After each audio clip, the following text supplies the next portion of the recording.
Hello everyone. So we're going to be talking about the Southern Colonial British.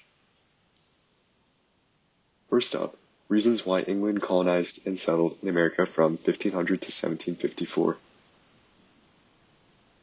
One reason why the British colonized the New World was so that they could spread their religion, Christian Protestantism. In England, many people and many priests strongly believed that the conversion of the Indians in the New World would satisfy God, glorifying their lives.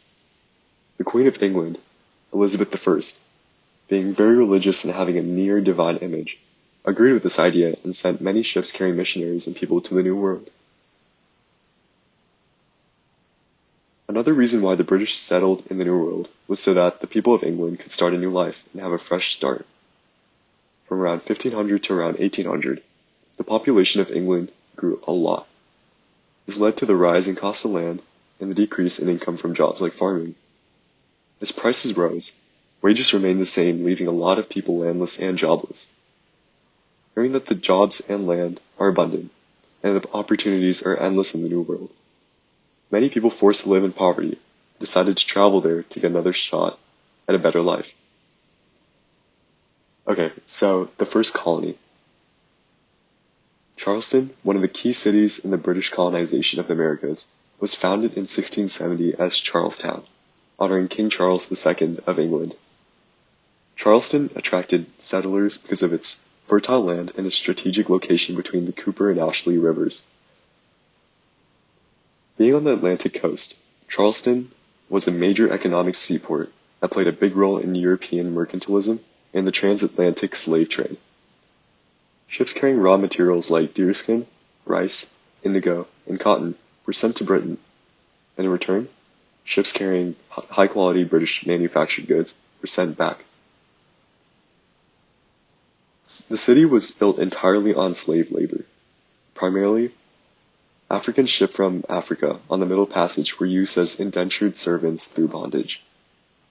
Historians estimate that nearly half of all Africans brought to the New World arrived in Charleston. These slaves were forced to do labor-intensive jobs for hours a day.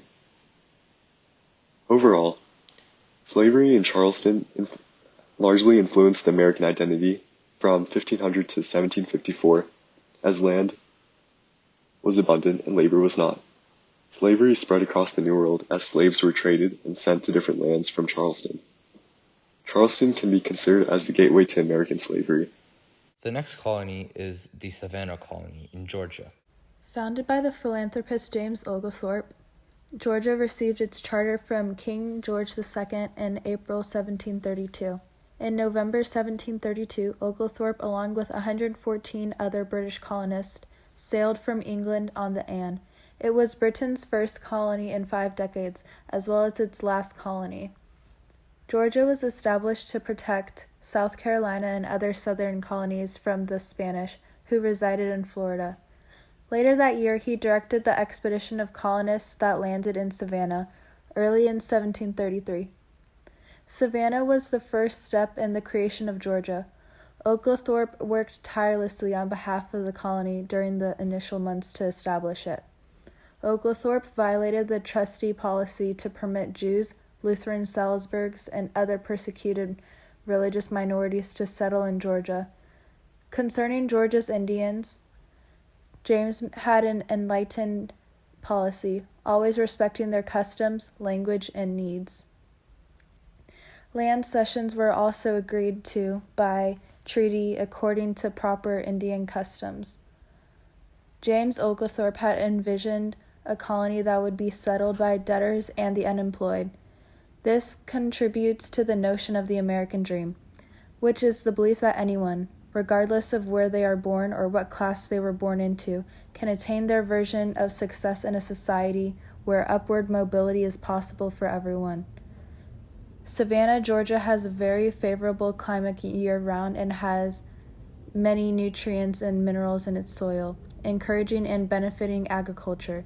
Due to these reasons and its close proximity to a body of water, Savannah had a well-established cotton and rice field plantation, which later brought in and demanded African slaves for labor.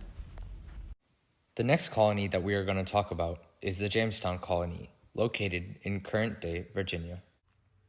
This is the Jamestown Colony.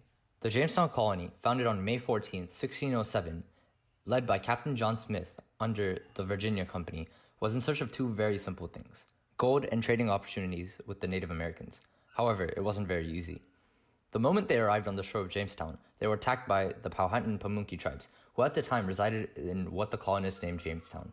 The colonists were soon fatally struck with disease, famine, and extremely harsh weather as winter arrived. This took a serious toll on their numbers. However, peace was soon declared between both the natives and the colonists. Trading between the Indians and the colonists began, this essentially revived the famished and disease-struck colonists, as most of what they tried to plant and raise did not surface. It can be best interpreted that without the help and interactions between the Native Americans, the Jamestown colonists and the current Jamestown may not be there. However, the colonists were not the only ones affected by the encounter and exchange. The British colonists brought many diseases from Europe, which they had developed immunity to over several years. The natives, however, new to these diseases, such as smallpox and chickenpox, easily contracted it and had a very low survival rate due to their lack of immunity. This led to a decrease in their population and numbers, later causing many problems such as labor shortages and indirectly encouraged the demand for African slaves. Unfortunately, the relations between the colonists and natives ended poorly. The colonists and Pamunkey had some disagreements, and this led to guerrilla warfare between the two groups. Jamestown, being a city right next to the James River, has a massive water source right next to it. It was also very close to the Atlantic Ocean and was a very good resting stop for seamen and sailors. The soil in Jamestown was also very rich with nutrients as well and was a great place for agriculture.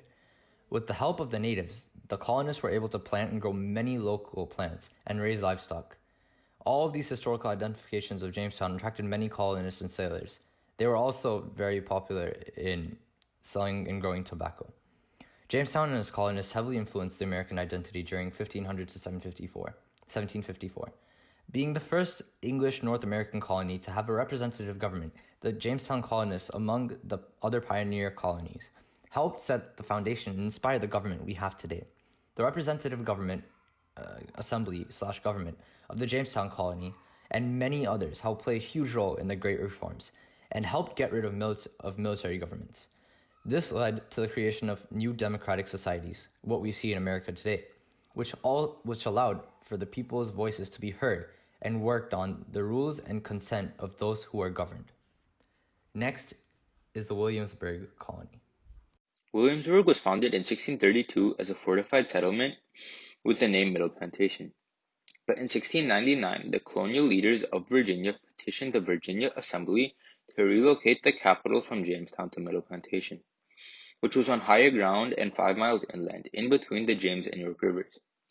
As a result, the city was renamed Williamsburg in honor of the then English king, King William III. Throughout its history, Williamsburg was a part of many essential events in the story of America, such as the Siege of Yorktown by George Washington, which was the final battle in the American Revolution. Williamsburg was also one of the first planned cities in America and built to become one of British America's most populous cities. Soon after its establishment as Virginia's capital, it achieved this status and became the center of political, religious, economic, and social life in Virginia. As a result, it greatly influenced America's identity in the 21st century.